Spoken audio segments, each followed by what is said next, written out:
Como que um pequeno grupo de pessoas na Palestina do primeiro século se tornou a maior religião do mundo? Ainda hoje, com quase 3 bilhões de pessoas ao redor do globo, o cristianismo continua influenciando o mundo inteiro. E se você faz parte de alguma igreja, é importantíssimo nós conhecermos a nossa própria história. De onde nós viemos, o que aconteceu, como surgiu a reforma protestante, como que a igreja chegou ao estado que está hoje. Por isso, nós estamos começando uma nova série de vídeos aqui no YouTube sobre a história do cristianismo de uma maneira que você nunca viu antes.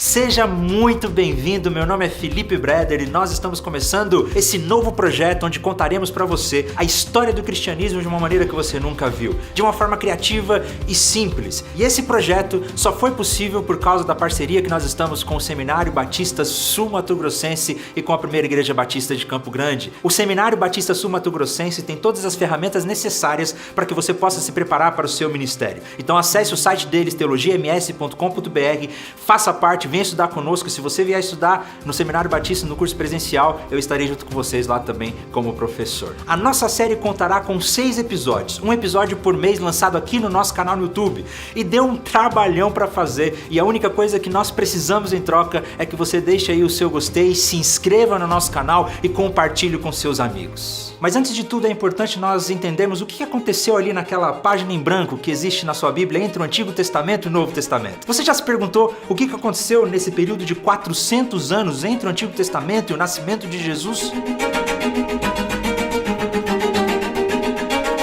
A região da Palestina, o berço do cristianismo, sempre foi um lugar muito importante, com importantes rotas comerciais. Por isso, os impérios, os países ao redor sempre estiveram de olho para aquele lugar. No século IV a.C., surge um carinha que talvez você já tenha ouvido falar dele, um tal de Alexandre o Grande, um dos maiores conquistadores de todos os tempos. Para você ter uma ideia, Alexandre, na sua época, conquistou praticamente o mundo inteiro. Só que o Alexandre, não exclusivamente, mas ele adota um princípio que foi adotado, por exemplo, também pelos persas, que foi o de não oprimir e tentar angariar simpatia entre os conquistados. Então, ao fazer essa campanha, né, onde ele buscava a simpatia, ele cria laços locais, ele adere a elementos e aspectos culturais locais, ele casa com mulheres, né? Ele mescla religião, mas leva também, e leva sobretudo o que nós acreditamos, o que eu acredito ser o mais importante, que é a questão mesmo da língua. E ele não só tinha uma política de expansão, mas ele tinha uma política de criar uma só cultura, um só povo, uma só língua. Esse foi o processo que nós chamamos de helenismo. O helenismo é a propagação através do Alexandre, mas o Alexandre, ele, por ter sido educado a partir dos valores gregos, ele leva, né, os valores de língua, estética, cultura e valores filosóficos, vamos dizer, porque ele teve como preceptor o Aristóteles, então ele carrega tudo isso. E foi por causa do helenismo que toda a região da Palestina começou a falar a língua grega. O grego se tornou a principal língua do mundo. É como se fosse o inglês no hoje em dia. Se você quisesse ter acesso às pessoas, você precisava falar grego. E o grego se tornou tão importante que inclusive foi necessário traduzir o Antigo Testamento, que estava em hebraico, para o grego. Foi a chamada Septuaginta. Inclusive diz a lenda que Ptolomeu II juntou 72 anciãos judeus, colocou-os para traduzir a Bíblia hebraica, cada um fez a sua própria tradução e quando eles compararam umas com as outras, elas estavam exatamente idênticas. Claro que isso é uma lenda, mas o importante é saber que nesse tempo, antes de Cristo, o Antigo Testamento foi traduzido para o grego, tamanha era a importância do helenismo nesse tempo. Para o cristianismo, a língua grega definitivamente é a maior marca que é deixada por essa época, certo? A língua marcou, é a língua do Império Romano naquela região, a parte ocidental do Império, o latim prevalecia, mas como os cristãos do primeiro século até a metade do segundo estavam majoritariamente concentrados naquela região, a língua foi fundamental. E não à toa os textos cristãos, tanto a Bíblia, o Novo Testamento, que nós chamamos, quanto os escritos cristãos primitivos estão em grego. Alexandre morre em 323 e logo depois do Império Grego surge um outro império, que também você já deve ter ouvido falar dele, o Grande Império Romano, que talvez você já tenha conhecido jogando Age of Empires. Ou não, né? Não sei, porque só eu jogava esse jogo, é um jogo muito antigo. Mas enfim, surge o Grande Império Romano. E o Império Romano trouxe uma unidade política como nunca antes, e também infraestrutura, tecnologia para o seu povo na construção de estradas, por exemplo, o que fez com que todo o Império Romano fosse unificado e as pessoas pudessem andar, ir e vir com liberdade e tranquilidade. O Império Romano era um império que nasce sob uma filosofia de organização muito forte e também de um espírito prático. E para isso eles implementavam de modo prático tudo o que eles desejavam. Então, se quer conquistar, eu preciso de via rápida, eu preciso chegar, eu preciso me comunicar. Então eles lançam base para o que hoje a gente chama de infraestrutura. Eles lançam as bases, né? Não exclusivamente, mas eles fazem isso. E conforme o império avançam as estradas, as comunidades e a segurança. Não é só ter a estrada, o acesso, mas a segurança do tráfego. E também, quando já na época de Cristo, o Mar Nosso. O Mar Mediterrâneo é Mar Romano. Então, não só estradas, mas a navegação também é segura. Esse foi um fator muito importante para que quando o cristianismo surgisse, as pessoas pudessem caminhar por todo o Império Romano pregando o Evangelho. Uma outra coisa que eu preciso ressaltar aqui, que por causa do helenismo, o judaísmo também começou a ficar dividido, porque haviam aqueles que concordavam com a unificação da cultura, outros não, aqueles que eram resistentes ao Império, aqueles que eram a favor do Império. Isso fez com que o próprio judaísmo se tornasse fragmentado. Então, nesse tempo, nós temos 3 acontecimentos importantes antes de nós entrarmos na história da igreja. Primeiramente, Alexandre o Grande com o Império Grego traz a unificação da cultura e o helenismo. O grego se torna a língua mais importante. Segundo, o Império Romano traz infraestrutura, paz, tranquilidade e estradas para que o evangelho pudesse ser pregado por todo o mundo. E terceiro, o próprio judaísmo já estava enfraquecido, fracionado. Isso é o que nós vamos chamar da plenitude dos tempos, dizendo que as situações, o contexto estava preparado para que Jesus pudesse vir ao mundo e o evangelho tivesse as condições certas para ser anunciado. Agora sim, Jesus Cristo veio ao mundo, cresceu, realizou muitos milagres, fez os seus sinais e maravilhas, morreu numa cruz, ressuscitou ao 3º dia no ano 33, e aí ele se reúne com seus discípulos e diz: ide por todo mundo e pregai o evangelho a toda criatura, e você pode imaginar que foi exatamente isso que aconteceu. Só que não foi bem assim. A igreja começou em Jerusalém, com os discípulos de Jesus, os apóstolos, e no começo os apóstolos tinham a ideia de que o evangelho era só para os judeus. Jesus era o Messias esperado para os judeus. Demorou um pouquinho para que eles entendessem que a mensagem de Jesus era para todos os povos. E 2 acontecimentos são muito importantes para isso. Primeiro, o entendimento que Pedro teve a respeito disso lá no livro de Atos, quando ele teve uma visão que Deus colocou na frente dele, um lençol cheio de alimentos impuros, lembram disso? E Deus disse para Pedro: coma desses alimentos. E Pedro, como um bom judeu, ele disse: o quê? Nem pensar, eu não posso comer um alimento desse, eu me tornaria impuro. E Deus disse para Pedro: não torne impuro aquilo que eu purifiquei. Foi quando Pedro teve o entendimento que o evangelho não era apenas para os judeus, mas para todos os povos. E um outro acontecimento muito importante foi a conversão de Paulo. Paulo era um judeu convicto, fariseu, obediente a todas as leis, a todas as regras. Ele inclusive perseguia e participava do assassinato de cristãos, porque os judeus entendiam que os cristãos faziam parte de uma seita, de uma falsa mensagem de judaísmo, então começaram a persegui-los. Paulo então passa por uma experiência com Jesus e se converte ao cristianismo. Aquele que perseguia os cristãos se torna um cristão e se torna, na verdade, um dos maiores missionários de todos os tempos para os povos gentios, para aqueles que não eram judeus. Paulo de Tarso, que passa por Jerusalém após sua conversão, nós temos a narrativa bíblica que ele vai para a região de Antioquia, né? E de lá ele sai claramente com o propósito de propagar a fé e, na sua experiência, entende que a fé não deve se limitar a grupos judeus. E uma das principais cidades, uma das principais igrejas dessa região foi a igreja de Antioquia, a igreja que Paulo fazia parte, e foi dali que começaram os trabalhos missionários e as viagens missionárias que levariam o evangelho a todos os cantos. Uma coisa muito importante que eu gostaria de ressaltar é que Paulo trouxe uma grande contribuição com seus escritos, mas uma coisa que nós não mencionamos muitas vezes é que o evangelho começou a crescer de uma maneira explosiva em todo o mundo, principalmente por causa das pessoas comuns. A igreja, como nasce através de pessoas comuns, muitas delas, como Paulo, livres que podem circular, elas levam consigo o quê? O testemunho cristão. Os comerciantes e pequenos artesãos são fundamentais nesse processo, isso é atualmente atestado pelos historiadores mais críticos.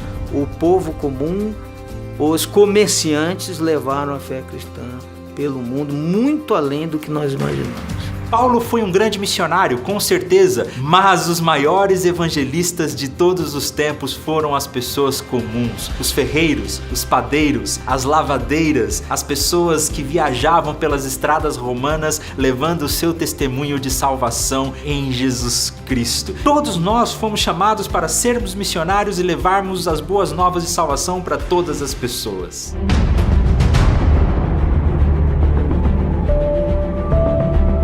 Desde o começo, os cristãos sempre enfrentaram grandes desafios. Estevão e Tiago já haviam sido mortos por causa da pressão que existia entre os judeus. No começo, as perseguições eram apenas dos judeus para os cristãos. Roma não intervia, apenas interviam para restaurar a ordem, como por exemplo, uma certa vez o imperador Cláudio expulsou os cristãos e os judeus de Roma porque eles começaram a causar confusão. Mas o problema não era em ser cristão, isso estava entre os judeus. Mas com o tempo, os cristãos começaram a crescer e eles se tornaram mais numerosos que os próprios judeus. E em outubro do ano 54 sobe ao poder um homem chamado Nero. E aí sim as coisas estavam para mudar. Bom, Nero é um imperador famoso pelas suas realizações e excentricidades.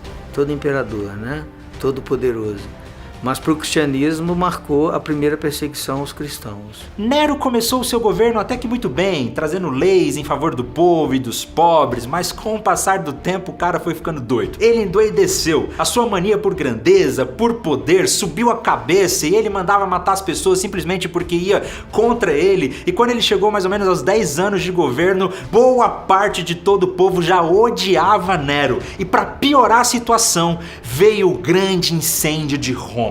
No dia 18 de julho do ano 64, um grande incêndio assolou a cidade de Roma e destruiu praticamente tudo, um incêndio que durou 6 dias e 7 noites. E como Nero já tinha essa fama de doido, de desprezado, não demorou muito para que começasse a surgir uma fofoca, um burburinho no meio do povo de que o próprio Nero tinha incendiado Roma, apesar de não existir evidências de que ele realmente tenha feito isso. Nero não incendiou Roma, né?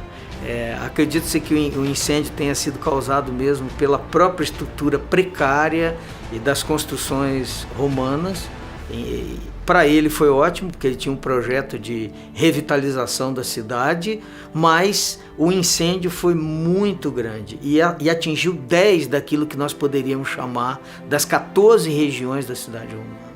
E 3 foram completamente destruídas. Então todo mundo estava desconfiando que foi o próprio Nero que tinha incendiado a cidade. E para afastar as suspeitas, o que aconteceu? Ele percebeu que durante o incêndio, os únicos bairros que não foram atingidos eram bairros em que a maioria das pessoas que viviam ali eram cristãs. Não demorou muito para que o Nero colocasse a culpa nos cristãos e usasse eles como bode expiatório. Foi quando começou a primeira perseguição cristã pelo Império Romano. Nero emitiu um decreto de que os cristãos deveriam ser mortos e eles passaram a ser livremente perseguidos em Roma. Os cristãos foram mortos de vários modos e o mais cruel foram luminárias para a cidade e para os jardins do imperador. Então eram besuntados de piche e queimados, vivos. Eles foram usados como lamparinas, queimados vivos, levados para o Coliseu para serem mortos por feras. Foi praticamente uma carnificina e atos cruéis contra os cristãos. Vale ressaltar que essa primeira perseguição por Nero não aconteceu em todo o Império Romano, mas ficou centralizada ali na cidade de Roma. E foi justamente nessa época de Nero que provavelmente o apóstolo Paulo foi morto, decapitado, e também o apóstolo Pedro. E há inclusive uma tradição de que o apóstolo Pedro teria sido crucificado de cabeça para baixo, porque ele não se sentia digno de ser crucificado como seu Senhor. No ano 68, o povo já não aguentava mais as loucuras de Nero. Eles se rebelaram contra o imperador, o obrigaram a fugir e ele acabou cometendo suicídio. O decreto contra os cristãos continuava para aqueles que quisessem persegui-los, mas na prática a igreja começou a viver uma época de relativa paz por enquanto, e a igreja crescia, se expandia e continuava pregando o evangelho por todo o mundo.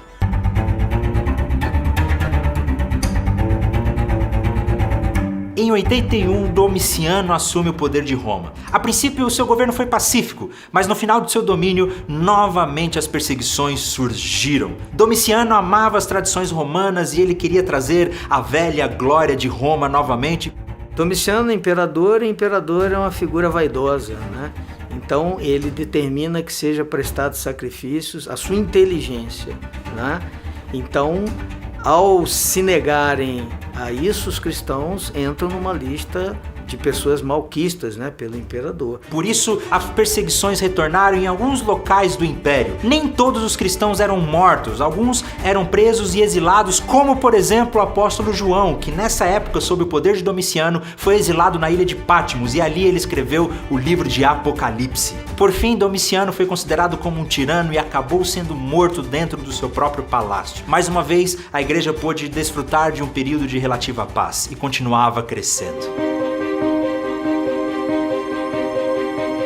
No ano 98, já no finalzinho do século, na virada para o século II, assume o poder o imperador Trajano. E Trajano começou uma política um pouco diferente. Ele pensou, bom, para que a gente vai gastar dinheiro do Estado perseguindo os cristãos, enquanto a gente poderia usar esse dinheiro em coisas melhores, em coisas mais importantes? Foi então que Trajano fez um decreto de que o cristianismo continuava sendo proibido, mas não deveria haver um esforço do Estado para que isso acontecesse. Trajano persegue, mas persegue apenas a partir de denúncias que não podiam ser anônimas. Na verdade, os cristãos não eram alvo do império e o máximo que se devia fazer, mediante uma denúncia clara, explícita, na recusa de prestar-se lealdade ao império, ao imperador, os cristãos sofreriam alguma sanção. Então, caso alguém denunciasse algum cristão, ele seria levado ao julgamento e pediriam para que ele negasse o seu Deus, o que a maioria das vezes eles não faziam e eles acabavam sendo martirizados por causa disso. Por causa desse decreto de Trajano, a igreja viveu uma relativa paz, mas ainda assim nós temos registros de várias pessoas que foram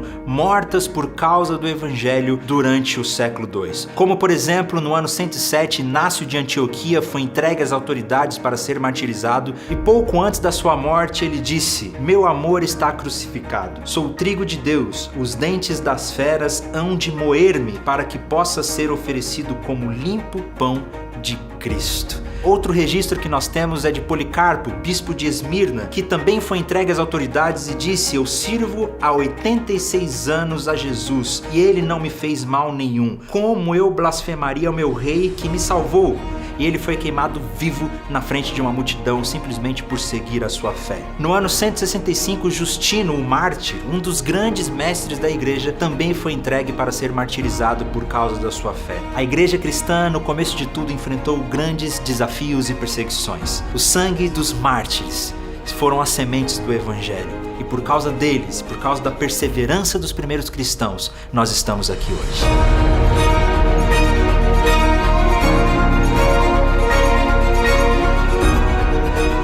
Eu já disse, por causa daquele decreto de Trajano, a igreja no século II viveu uma relativa paz. Haviam algumas perseguições, algumas denúncias, mas ela teve a oportunidade de crescer e prosperar e se tornar muito numerosa. Mas aí começaram a surgir outros problemas. O primeiro problema era a respeito do que os pagãos pensavam a respeito do cristianismo. Porque na verdade as pessoas não sabiam o que significava ser cristão e o que acontecia nas comunidades religiosas. Começaram a surgir vários mitos, várias lendas a respeito dos seguidores de Jesus, eles acreditavam, por exemplo, que os cristãos eram canibais, porque eles comiam e bebiam o sangue de Jesus, que nas reuniões eles pegavam um bebê recém-nascido, colocavam dentro de um pão, cortavam um pão no meio e comiam a criança. O povo também pensava que os cristãos adoravam um asno crucificado, e a elite do Império Romano começou a criar argumentos contra os cristãos porque eles não podiam aceitar que as pessoas pobres estivessem com a razão. Hoje em dia, infelizmente, o cristianismo está associado com muita riqueza, a Igreja Católica ou muitas outras denominações têm muito dinheiro, mas naquele tempo a igreja era formada por maioria de pessoas pobres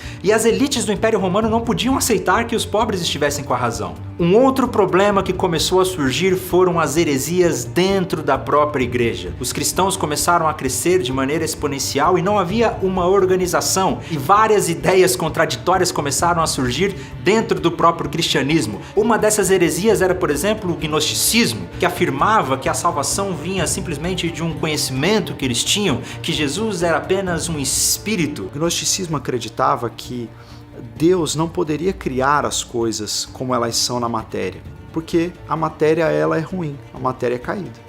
Então, essa criação desse mundo, na verdade, é obra de um outro Deus, de um demiurgo ou de um Deus inferior. Havia uma distinção radical entre o Deus do Antigo Testamento e o Deus do Novo Testamento. O Deus do Antigo Testamento era um Deus mau, era um Deus punitivo, era um Deus de ira, e o Deus do Novo Testamento é um Deus de amor, o Deus pregado por Jesus. E os gnósticos cristãos, ou os cristãos gnósticos, eles acreditavam que Jesus, ele não era como Deus. Ele não podia ter a mesma natureza de Deus. O gnosticismo foi uma das principais heresias do século II e foi a heresia que mais esteve próxima de vencer a igreja. Se nós perdemos a divindade de Jesus, como pregava o gnosticismo, nós perdemos a essência da fé cristã. E uma das pessoas que mais exemplificou esses ensinos gnósticos na prática foi um homem chamado Marcião, e essa heresia era chamada de marcionismo. Esses seguidores de Marcião acreditavam nisso, acreditavam que o Antigo Testamento tinha que ser desprezado, o Deus dos judeus tinha que ser desprezado, todo tipo de elemento do judaísmo tinha que ser desprezado, e o Antigo Testamento representava esse demiurgo, este outro Deus, e que na verdade Jesus não era Deus de fato, ele não tinha semelhança de Deus, mas ele era somente uma emanação de Deus. E eles tinham uma Bíblia própria, eles usavam apenas os escritos de Paulo, sem contar as pastorais, então eles usavam as epístolas paulinas, e o único evangelho que eles usavam era o evangelho de Lucas, só que um evangelho editado, tirando as passagens judaicas, as passagens que falavam dos judeus ou que remetiam ao Antigo Testamento. Então, diante disso, diante das lendas e dos mitos que existiam no meio do povo e das heresias que surgiram dentro do cristianismo, a igreja precisava ter alguma reação, ela precisava se organizar, e foi então que ela começou a se defender.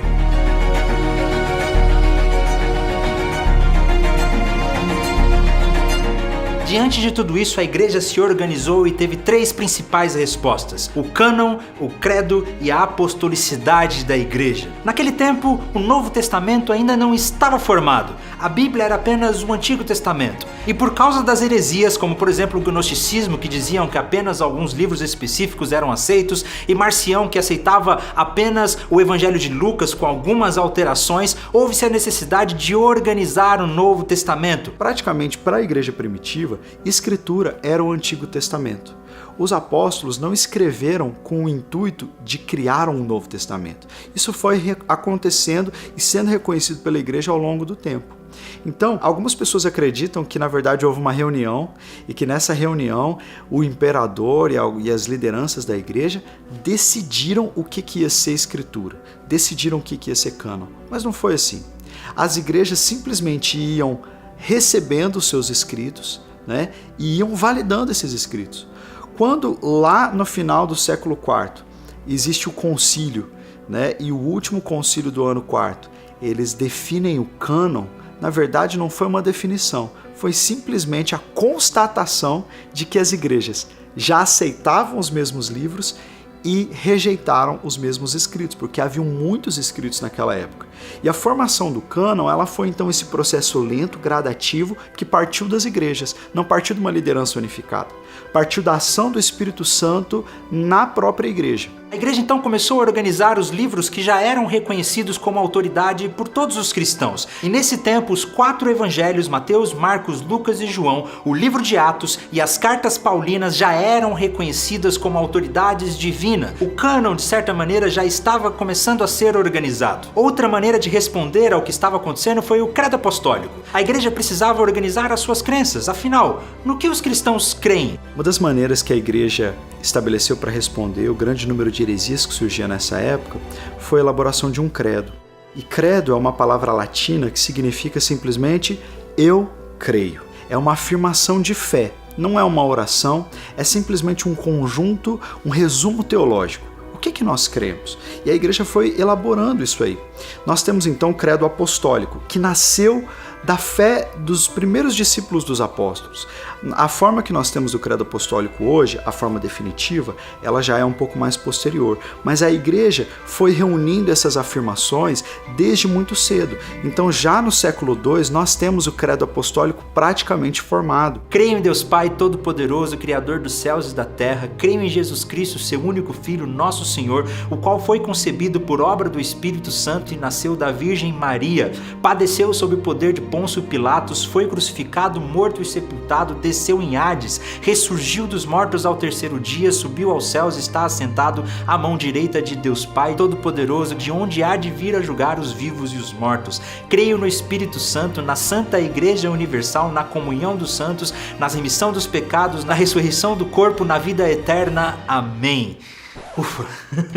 A terceira reação foi a apostolicidade da igreja. Porque veja bem, naquele tempo as heresias estavam dizendo que cada um possuía sua própria verdade. Marcião dizia que apenas ele conhecia a verdadeira verdade. Os gnósticos diziam, não, somos nós que conhecemos a verdadeira verdade. Então a reação da igreja foi a seguinte: nós temos a mensagem dos apóstolos. O que nós aprendemos foi o que os apóstolos, aqueles que viveram com Jesus, nos ensinaram. Nós precisamos então ser uma igreja apostólica. A crer na apostolicidade da igreja. Foi nesse tempo então que a igreja se uniu sobre a sua apostolicidade. Os apóstolos começaram a ser muito importantes. Cada igreja queria um apóstolo para chamar de seu. Olha, o apóstolo tal foi quem fundou a nossa igreja, foi quem plantou a nossa igreja. E nesse tempo a igreja começou a se unir. Mas não havia muita unidade no governo das igrejas. Então as igrejas realmente ficavam um pouco à mercê dos falsos ensinos daquela época. Elas eram empoderadas pelo Espírito Santo para responder, mas não havia uma autoridade unificada. A apostolicidade da igreja foi essa resposta,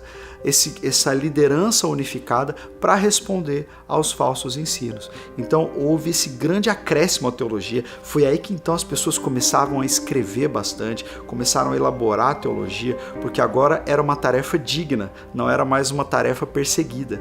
Então a igreja pôde se organizar em torno de uma liderança apostólica e de um ensino apostólico.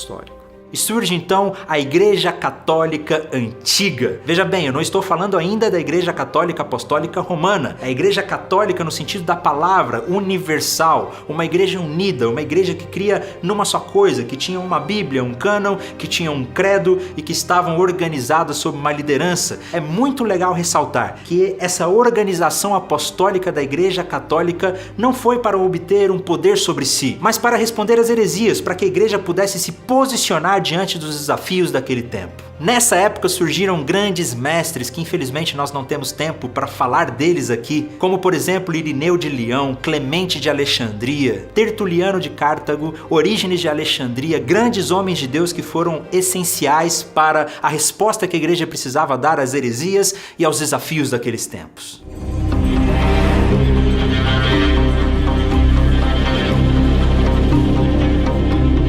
Durante todo o século II, a igreja viveu uma relativa paz. Ela cresceu, se organizou como uma igreja universal, começou a organizar o seu cânon, criou o credo, mas tudo estava prestes a mudar, porque no século III a igreja viveria as suas piores perseguições de todas. Chegamos à grande perseguição, terceiro século, início do quarto século, e 2 imperadores com a letra D na primeira letra dos seus nomes, Décio e Diocleciano. Os dois com intervalo em números arredondados de 50 anos. Essas 2 perseguições são importantes, porque elas de fato são por todo o império. Elas são sistematizadas. O império sai à caça, né? Ele confisca a propriedade destrói templos, condena pessoas à morte. Décio criou um decreto de que todos os habitantes do Império Romano deveriam adorar aos deuses romanos para que a glória voltasse. A perseguição agora começou a ser sistematizada por todo o Império, obrigando a todos os cristãos a se curvarem diante de outros deuses. Os cristãos agora precisavam ter um certificado de que eles tinham prestado adoração aos falsos deuses. Por causa disso, muitos cristãos acabaram sendo martirizados, comprando certificados ou simplesmente cedendo à pressão do Império Romano. Foi uma das piores perseguições de todas, mas ainda não foi a pior. A igreja ainda estava prestes a viver a última e a pior perseguição de todas.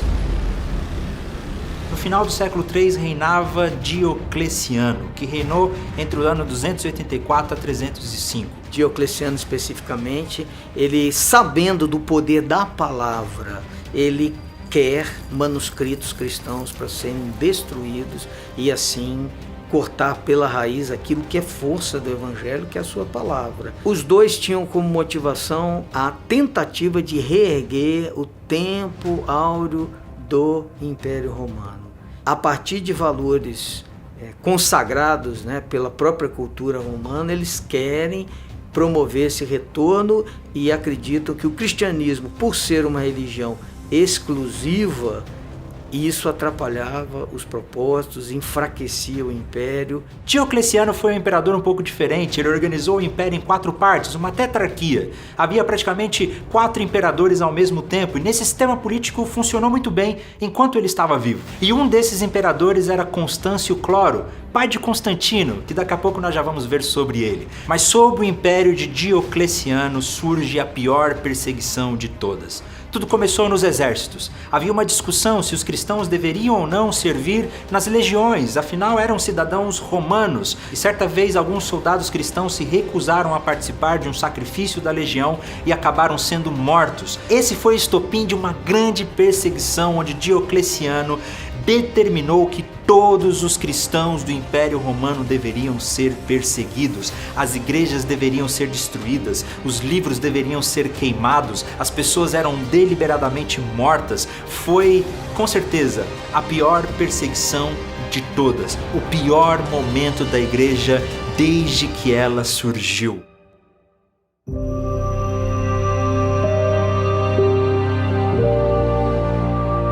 Praticamente 300 anos onde a igreja nunca esteve realmente em paz, onde ela nunca pôde prosperar verdadeiramente, mas graças a Deus as coisas estavam prestes a mudar. Vários conflitos políticos começaram a acontecer, o que fez com que Constantino, filho de um daqueles imperadores, tomasse o poder de uma região do Império Romano e estava prestes a invadir a cidade de Roma. E antes dessa batalha por Roma, Constantino teria tido uma experiência com Deus, uma visão do Deus cristão que dizia para ele que sobre esse sinal vencerás. Constantino então teria feito com que todo o seu exército desenhasse o sinal da cruz nos escudos e nesse dia ele tomou Roma e venceu a batalha.